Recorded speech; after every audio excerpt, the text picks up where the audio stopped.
大家好，我是 Vivian， 今天我们来做青团，一起来试试吧。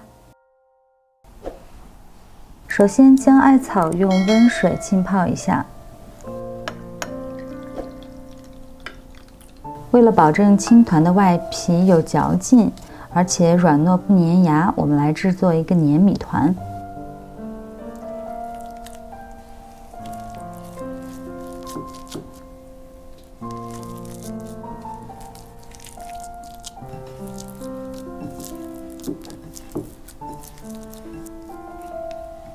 再准备一只空碗，加入糯米粉200克、糖霜30克。翻拌之后，加入浸泡好的艾草汁。注意不要一次性加完。我这里准备的这个比例是刚刚好，软硬刚好。不同品牌的糯米粉的吸水性可能存在差异，大家只要保证软硬适度就可以了。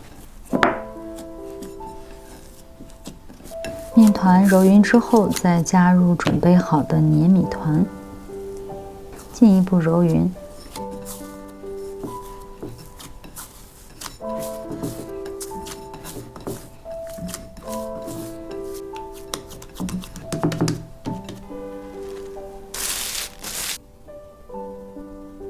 接下来开始准备制作馅料。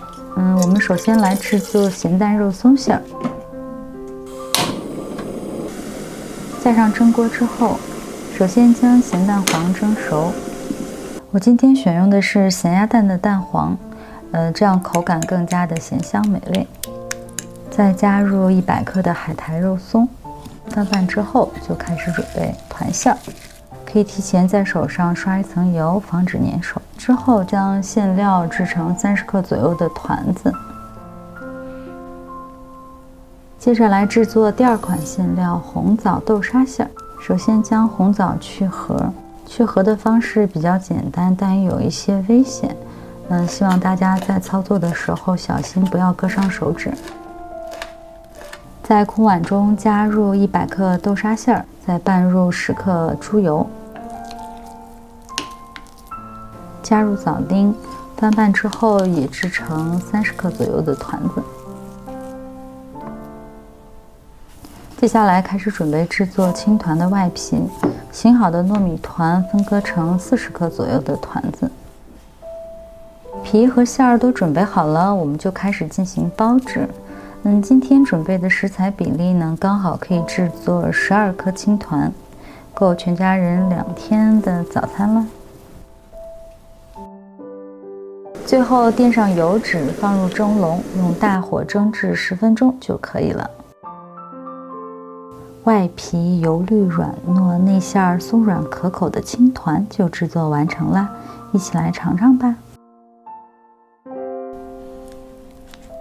大家注意，凉透的青团一定要加热之后再食用，否则糯米反生，不容易消化，可能会引起积食。